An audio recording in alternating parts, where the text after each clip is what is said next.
El siguiente programa es apto para toda la familia. No contiene escenas de sexo ni violencia.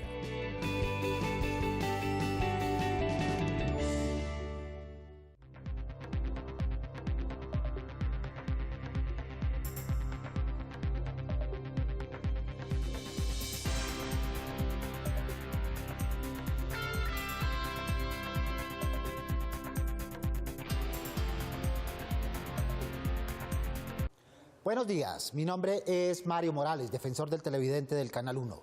Bienvenidos a Uno TV, el espacio de todos ustedes, los televidentes de este canal. Aquí ustedes tienen voz propia, iniciativa y proponen temas y debates. Pueden ponerse en contacto para ello con nosotros a través de la página web www.canal1.com.co o del correo electrónico defensortv1@gmail.com. Si lo prefieren, a través de las redes sociales que aparecen en pantalla. Porque con todos ustedes somos Uno TV. Bienvenidos a su casa y a su tribuna. Colombia es un país de niños, niñas y adolescentes. El 30% de la población colombiana es menor de 18 años. La gran mayoría de ellos viven en condiciones adversas: pobreza, a veces pobreza absoluta, desnutrición, maltrato físico. A veces están fuera del sistema educativo y, como si fuera poco, crecen en medio de un conflicto armado como el que todavía vive el país. ¿Qué papel tiene la televisión en las narrativas que involucran a nuestros niños? Esta y otras inquietudes sobre el tema las resolveremos a continuación, porque con todos ustedes somos Uno TV. Para ello nos acompaña Jimena Norato Palomeque, directora de la Agencia de Comunicaciones PANDI, Periodismo Aliado de la Niñez, el Desarrollo Social y la Investigación. Ella es comunicadora social y filósofa de la Universidad Javeriana. Jimena, bienvenida a Uno TV. Muchísimas gracias a ustedes por la invitación, es un placer estar acá. Muy bien, salimos a preguntarle a los televidentes si les parece bien que se muestren niños que son víctimas o victimarios en narraciones audiovisuales. Te invito a que veamos qué contestaron. No, me parece amarillista esa situación. No estoy de acuerdo. Sí, claro que sí. Pues porque de alguna manera se puede sensibilizar pues al pueblo sobre lo que está pasando. Es una realidad que ellos deben conocer. Las imágenes de los niños nunca deben ser mostradas por una regulación del Ministerio de Comunicaciones, si no estoy mal. Se debe contar la historia porque se debe divulgar, pero que se muestre la imagen de los niños no estoy de acuerdo. Eso es estigmatizarlos. Sí, porque así nos podemos dar cuenta qué clase de ciudadanos tenemos acá en Bogotá. Bueno, tienen formas distintas de ver el fenómeno. ¿Tú qué piensas? ¿Se deben o no pasar imágenes de niños víctimas y victimarios? Lo primero que uno tiene que saber es cuándo fueron víctimas, porque a veces un niño sufre algún tipo de vulneración cuando tenía 5 años y lo seguimos tratando como víctima cuando tiene 15.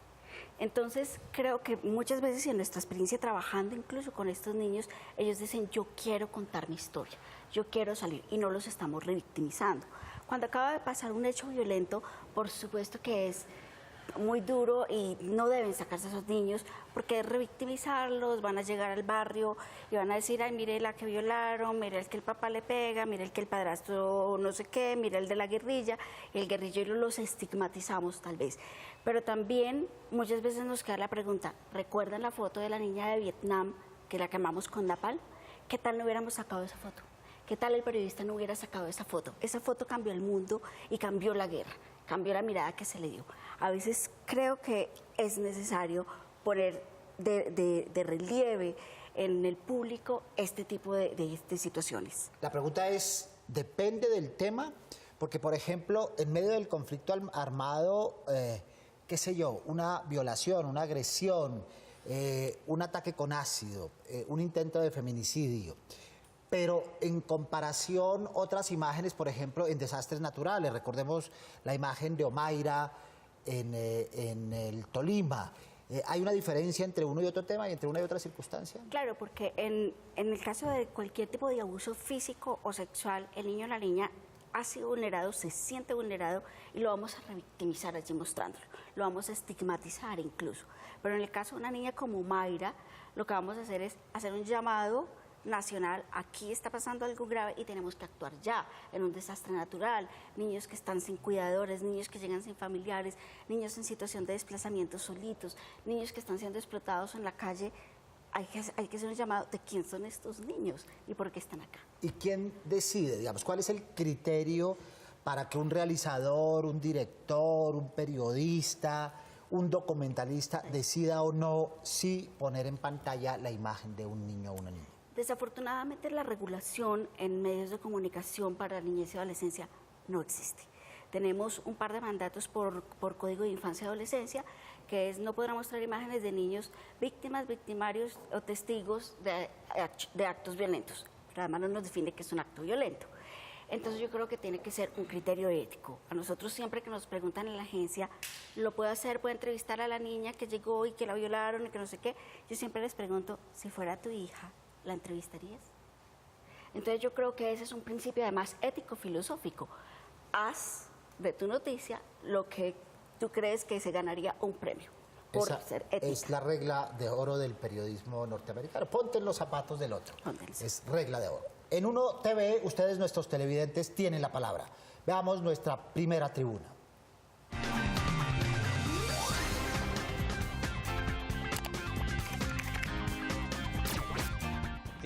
Quisiera preguntar, si un hijo es abusado sexualmente, ¿es permitido que yo como padre dé a los medios de comunicación alguna entrevista o que él salga en la televisión? Tenemos que recordar que los representantes legales de los niños, niñas y adolescentes son los padres. Sin embargo, esa representación legal también tiene unos límites y estos límites siempre van ligados a los principios de interés superior y prevalencia de los derechos de los niños. Por esta razón, nuestra ley 1098, el Código de la Infancia y Adolescencia, es muy claro y reiterativo, que no se pueden hacer ningún tipo de publicaciones que pueda llegar incluso a revictimizar a los niños. En estos casos, los niños que han sido víctimas de algún tipo de delito, algún tipo de vulneración, no se pueden publicar. Y en este caso se podría limitar esa responsabilidad o esa representación legal de la que gozan los padres frente al niño. Incluso en estas ocasiones, cuando los niños han sido objeto o han sido vulnerados por algún hecho, el Instituto Colombiano de Bienestar Familiar, cuando se encuentran bajo protección, debe intervenir siempre el defensor de familia para realizar una valoración por el equipo psicosocial para determinar si esa publicación afecta los derechos de los niños, niñas y adolescentes. Entonces tenemos una cota y una frontera definida. Cuando se trata de un crimen, cuando se trata de un delito, por ninguna razón, y solicitar la intervención de un defensor del menor, ¿verdad? Cuando se trata de otro tipo de vulneraciones o indefensiones, tal vez sí quepa el criterio. ¿Tú qué piensas? Pues bueno, allí estábamos hablando de abuso sexual y que sea el representante legal el que hable. Yo digo, yo jamás quisiera salir a decir que mi hija sufrió abuso sexual en medios de comunicación porque la van a revictimizar. Pero si no fuera por los medios de comunicación, ¿cuántos delitos de estos jamás pasarían a manos de la justicia y tendrían una resolución? Los medios son grandes aliados de la denuncia y de la solución y resolución en la justicia. Muchas veces ni el mismo ICBF interviene hasta que el caso no sale en medios de comunicación. Pero otras vulneraciones, por ejemplo, como desplazamiento, exclusión, yo creo que pueden ser mucho más fáciles de tratar en los medios de comunicación. Y creo que los medios de comunicación han puesto una cuota muy importante en exponer y llevar al debate público y político los temas de la infancia y la adolescencia. Yo creo que vale la pena hacer un especial acento en un aspecto sobre el cual hemos hablado en otros programas y hablando de otros temas. El problema no está en los asuntos que se narran, sino en el tratamiento. Hablar de un asunto que involucre a un menor en un hecho incluso delictivo o criminal no debe ser cortapisa o factor de censura, sino la manera como se narra. De hecho, a veces no es necesario ni mostrarlo, ¿verdad? El cuerpo, la imagen o la voz del menor no son necesarias para contar un delito en televisión y llamar la atención de las autoridades para que hagan la investigación y la justicia correspondientes.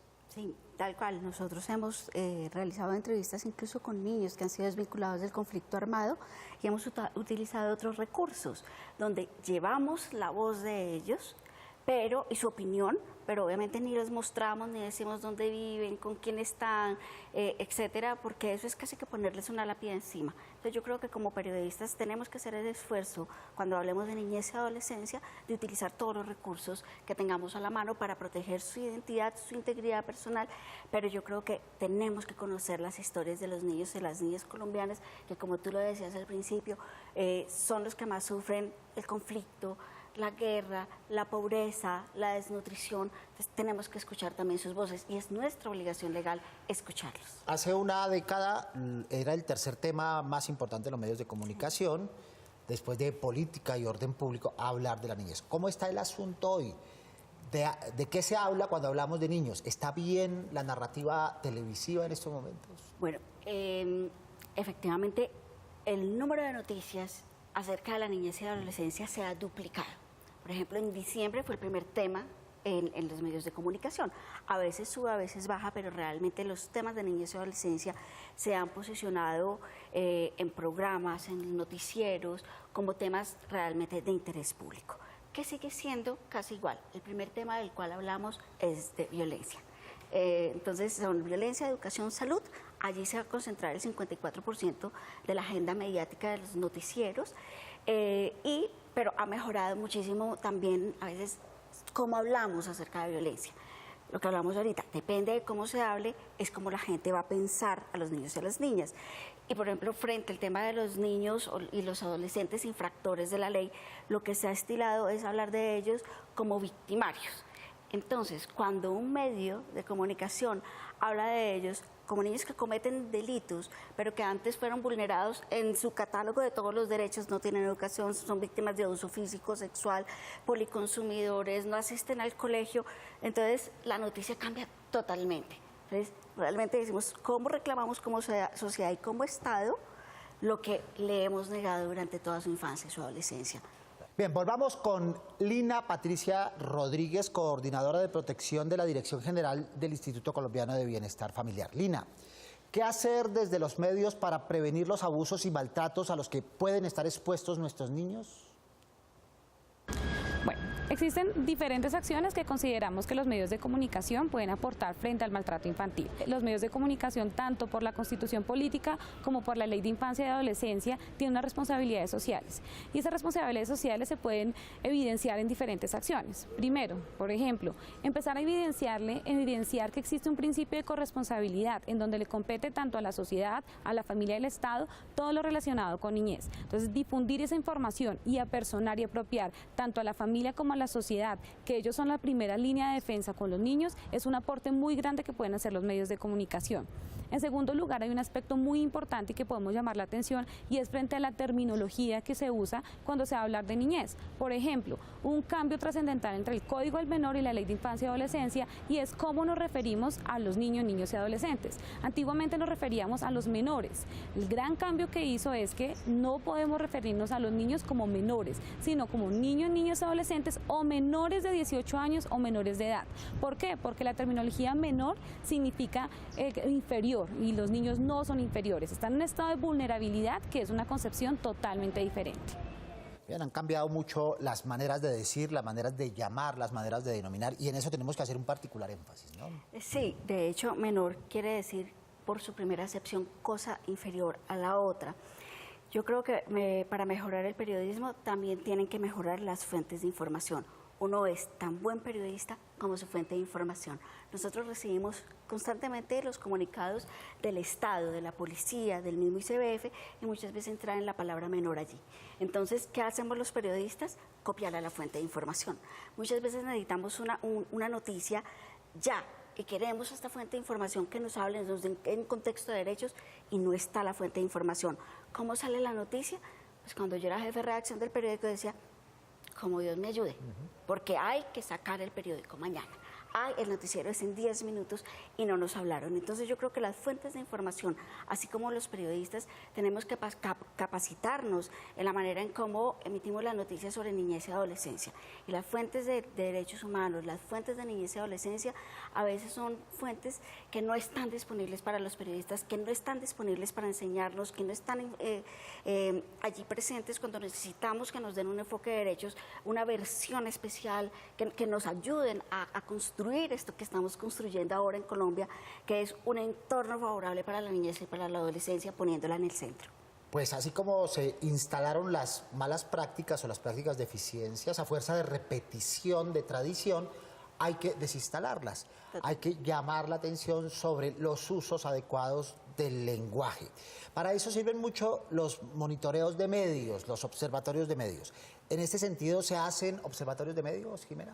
Nosotros tenemos un monitoreo de medios. En los últimos 10 años hemos analizado más de 130.000 noticias. De hecho, estamos en este instante, y ustedes con la primicia, del último monitoreo de 2015, donde analizamos 19.072 noticias solo de 6 meses de prensa, radio y televisión. Y hay cambios muy importantes.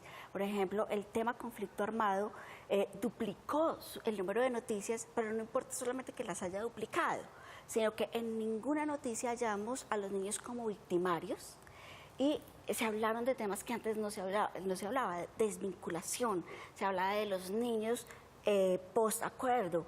Entonces, dice uno, ha cambiado realmente la visión del periodista en hablar de los guerrilleritos, en hablar de niños que también son víctimas del conflicto armado por haber sido reclutados ilegalmente. Niños reclutados forzosamente. Exactamente. No niños que están ingresados por Exactamente. sus voluntades. Y el foco de las noticias han cambiado muchísimo. Si bien violencia también sigue siendo el primer tema, también encontramos que la violencia ya se enfoca también en la búsqueda de soluciones, que los periodistas están tratando de hacer un enfoque más en derechos. O sea, ya no estamos hablando casi de favores para los niños. Por ejemplo, en el tema de discapacidad, hagamos una teletón por Pedrito porque no tiene una silla de ruedas. Ahora los periodistas invocan el derecho del niño y exigen el restablecimiento inmediato de su derecho a tener una silla de ruedas, como movilizarse. Pero Entonces, todavía falta ahí, ¿no? Todavía falta. Seguimos falta siendo muchísimo.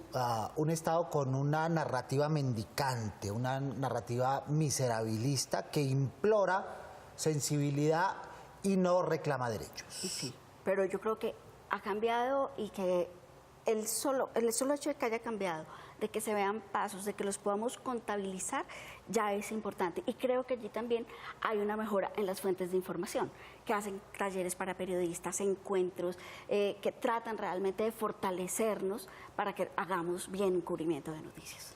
Muy bien, hagamos un paréntesis en nuestro tema central y te invito para que veamos qué nos trae nuestra sección de Uno en Uno, donde ustedes se comunican con el Canal 1 por medio de nuestro correo electrónico. Veamos. En esta oportunidad, Samuel Gaitán Arias sugiere mejorar la variedad de programas y temas culturales, de tecnología y entretenimiento. Además, le interesaría que se reviviera el noticiero 24 y variar la información. Asimismo, Raúl Díaz Alarcón manifiesta su interés por ver más creatividad e innovación en los contenidos de los programas del Canal 1, los cuales, según él, podían ganar mayor audiencia. Estimados Samuel y Raúl, gracias por escribirnos. Compartimos su inquietud sobre la necesidad de mayor variedad y la trasladamos a las programadoras del canal. Revivir tal noticiero no es posible, pero recordar sus buenas prácticas informativas es una necesidad. Para finalizar, nos escribe Carlos Alberto, quien desea felicitar al señor Jorge Barón y a su programa El Show de las Estrellas, por ser, junto con el noticiero CMI, programas que se han mantenido en el tiempo. Muchas gracias a nuestro televidente Carlos Alberto por su felicitación. Así como trasladamos a los concesionarios del Canal 1 las quejas y sugerencias, hacemos lo mismo con las felicitaciones. Muy bien, este reclamo sobre la creatividad es permanente en la correspondencia que nos llega y la trasladamos y hacemos eco. ¿Hace falta más creatividad o hace falta más oportunidades en la parrilla para que esa creatividad florezca? Es la pregunta que le dejamos a cada uno de los concesionarios, pero hacemos especial énfasis en ello porque la gente está reclamando variedad en las narrativas que aparecen tanto en este canal como en los privados. Jimena, volvamos sobre nuestro tema. Dos paradigmas en las narraciones infantiles. El antiguo, donde se hablaba de menores, como lo comentábamos hace un instante, de manera indebida, vistos como personas incompletas, como personas inmaduras, como personas en situación inferior. Y el actual paradigma donde se utiliza la expresión niños, niñas y adolescentes en igualdad de condiciones con adultos y que son escuchados como individuos con voz propia. ¿Cómo está ese porcentaje a favor o en contra de esa nueva tendencia? Bueno, en los medios de comunicación todavía encontramos muchísimo la palabra menor, casi que copiada de las fuentes de información. La principal fuente de información es el Estado. El 40% de todas las personas que entrevistan en las noticias de niñez y adolescencia son el Estado, y de ellas la policía. Entonces creo que todos en la sociedad tenemos que ir incorporando eso, y a veces los periodistas me preguntan, pero es que ¿qué de malo tiene que yo diga el menor? Y yo siempre le pregunto, ¿cómo te sentirías si yo en vez de preguntarte cómo están tus niños, te pregunto cómo están tus menorcitos? Eso a mí me suena a un insulto. Entonces, nuevamente, póngase en los zapatos del otro y piense en cada niño y cada niña que es sujeto de su información como si fuera su propio hijo. Yo creo que con eso los periodistas nos ahorramos una cantidad de errores que podríamos cometer. Eso desde la verbalización, pero también desde la narrativa audiovisual o incluso desde la narrativa personal. Cuando el papá le habla desde arriba al niño o a la niña o al adolescente, lo está considerando como un menor. O cuando el plano de cámara, cuando tiene adultos y niños y niñas en escena, mira con el mismo ángulo a unos y a otros, lo cual no es debido si se hace el respectivo eje a la altura de sus ojos. Son formas también narrativas para darle el nivel que se merecen nuestros niños, nuestras niñas y nuestros adolescentes. Volvamos a las calles para darle paso a nuestra segunda tribuna. Veamos.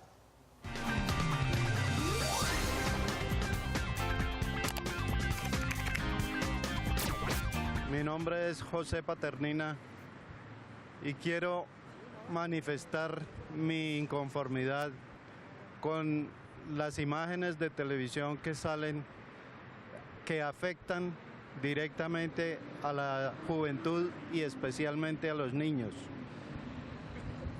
Hay algo que los lesiona terriblemente y es la cantidad de propaganda nociva tendiendo a convertir a los niños en consumidores compulsivos. Consumidores compulsivos de muchas cosas, de lo legal y de lo ilegal. En las parrillas y en las franjas infantiles los niños se convirtieron en objeto de consumo, ¿verdad? En las transmisiones en directo hoy buena parte de la publicidad apunta a los niños y a las niñas, ¿verdad? Y buena parte de la publicidad, incluso en las franjas para mayores, para adultos, se están enfocando en esa perspectiva de los niños, como si los niños tomaran la decisión sin darnos cuenta que los estamos incorporando de manera prematura a esta cadena consumista. Y no solo a la cadena consumista, sino que los niños y las niñas en horarios de 3 y 4 de la tarde están viendo contenidos absolutamente inapropiados. Y creo que Colombia está muy quedada en una legislación frente a los contenidos y a las horas en que deben emitirse ciertos contenidos para la niñez y para la adolescencia. Los medios de comunicación influencian muchísimo sobre lo que ve, sobre lo que la gente piensa y hace. La famosa teoría de la agenda setting. La gente cree no solamente en lo que ve en los medios de comunicación, se comporta así y de eso habla. Entonces, imagínense eso llevado hacia el plano de niños y niñas que apenas están creciendo y por eso necesitan acompañamientos de padres y madres. Colombia está súper quedada en ese tema de regular y los medios de comunicación y mis colegas se ponen muy bravos, pero todas las profesiones están reguladas porque todas tienen responsabilidad social y nuestra responsabilidad social afecta a millones de personas. Volvamos con Lina Patricia, coordinadora de protección de la Dirección General del Instituto Colombiano de Bienestar Familiar. ¿Qué valores transmitir desde la televisión? ¿Qué factores fortalecer para aportar a una niñez cada vez mejor? Bueno, los valores en primer lugar es fortalecer todo el tema de la familia. Como lo ha reiterado nuestra directora de general, Cristina Plazas, la familia es la primera línea de defensa de los niños y adolescentes y efectivamente reiterarles sus responsabilidades y sus obligaciones como garantes de los derechos y como representantes legales de ellos. Entonces, efectivamente, podemos transmitir varios mensajes que les lleguen a la familia y cómo pueden ejercer adecuadamente su rol paternal. Ese es uno de los aspectos que podemos hacer. Otra de las acciones que podemos adelantar es que contarle a la televidencia todo relacionado con maltrato infantil, pero contado desde la experticia de los profesionales que saben sobre el tema. No solamente llegar, digamos, con comentarios superfluos que pueden, digamos, afectar incluso la información a la sociedad, porque en muchas ocasiones nos pasa esto, que la sociedad no se lleva la información correcta y por ese motivo sí invitamos siempre a los medios de comunicación que se informen, ya sea por las entidades estatales o con expertos en temas de maltrato infantil. Hay una vieja teoría, pero no por vieja menos valedera, de la Escuela Sociológica Alemana y de la Escuela Psicológica Alemana, que menciona que los más grandes valores, los más grandes prejuicios y las más grandes creencias se forman en el ser humano antes de los 5 años, ¿verdad? Luego es poco lo que hay por hacer. Luego, si estos niños que tienen menos de 5 años están expuestos a las narrativas televisivas y no existe la suficiente ponderación, pues estamos cometiendo, mire qué barbaridades. Sí, yo estoy totalmente de acuerdo con el ICBF en que uno de los aspectos a fortalecer es la incorporación del papel de la familia en cada una de las noticias y las narrativas sobre niñez y adolescencia, porque definitivamente es el primer entorno de protección. Y de las 20.000 noticias, por ejemplo, que analizamos el año pasado, solamente el 1% habló del contexto familiar de cada niño y de cada niña. Entonces hay que fortalecer eso, pero también hay que fortalecer en los periodistas el conocimiento de la legislación de infancia y adolescencia, porque a veces hablamos de las familias que no le dieron comida, que no lo llevaron al colegio, pero no estamos hablando de lo que le correspondía al Estado, que es que cuando la familia no está en capacidad de hacerlo, tiene la obligación de fortalecer a esa familia para que pueda dar este cuidado parental a los niños y a las niñas. Y por otro lado, la familia acompañando a los niños y niñas a consumir medios, a aprender a consumir medios para que no se vean afectados tan directamente. Sigamos acercando a los televidentes a nuestro programa. Veamos qué están diciendo en nuestras redes sociales. Adelante, María Camila. Así es, Mario, a través de Instagram, Diego Galindo J nos escribe: hacen falta opiniones serias en los noticieros colombianos. Las noticias solo contienen información suelta y necesitamos formalización. Eso construiría una mejor televisión. La radio sí ofrece debates y encuentros. Hay exceso de fuentes oficiales, hay exceso de fuentes transitorias, pero poca validez de las fuentes académicas, de las fuentes autorizadas, de las fuentes de calidad. Reclamamos eso en los medios de comunicación. Nuestro segundo comentario lo hace la Pol C. La agenda mediática de los programas de TV nacionales debería incluir más cultura que eduque a la audiencia y menos sensacionalismo. Sin duda, el sensacionalismo es una aberración, la cultura es una necesidad, la cultura en todas sus posibilidades, incluido el entretenimiento. Y nuestro último comentario es a cargo de María Antonia Duque. Gracias, porque este tipo de canales nos muestra que existe otro tipo de televisión. Ya estamos cansados de ver notas amarillistas. Muy bien, está emergiendo la televisión pública como alternativa y los televidentes paulatinamente lo van notando. Jimena, en Colombia, volviendo sobre nuestro tema, ¿hay medios por y para los niños que nos acerquen a sus realidades, a sus expectativas? Yo creo que sí, los programas no solamente han aumentado, sino que han mejorado su calidad. Lo que decía usted ahorita de la televisión pública, creo que es una muy buena opción. Desafortunadamente los niños no siempre están viendo esa televisión pública y por lo tanto tenemos que procurar por un mejoramiento de toda la televisión, por lo menos en la franja infantil, en el modo de transmitir a los niños. Ven noticias, ven novelas, ven todo lo que hay en la franja infantil, pero afortunadamente lo que yo he visto en la televisión pública es buena programación para los niños y las niñas, y creo que falta televisión para los adolescentes, para los niños, por ejemplo, entre los 14 y los 18 años, creo que es un nicho, están como en el limbo, ya ni siquiera los ve el pediatra. Muy bien. Esa recomendación y la otra de considerar a adolescentes, niños y niñas como sujetos de derecho, eso no hay que olvidarlo. Jimena, muchas gracias por habernos acompañado hoy. A ustedes muchísimas gracias por invitarme. Muy bien, y a todos ustedes televidentes del Canal 1, los esperamos todos los sábados a las 10:30 de la mañana, es la cita. No se olviden de ver Uno TV, prográmense con nosotros. Pueden escribirnos desde la página web www.canal1.com.co o al correo defensortv1@gmail.com. Si lo prefieren, pueden venir aquí a la Avenida El Dorado, 85D 55, local 107 en Bogotá, donde los escucharemos con sus dudas, quejas o inquietudes sobre nuestra programación o sobre la televisión en general. No olviden seguirnos en nuestras redes sociales que aparecen en pantalla, porque con todos ustedes somos Uno TV. Soy Mario Morales, defensor del televidente del Canal 1. Nos vemos el próximo sábado, Dios mediante. Feliz fin de semana.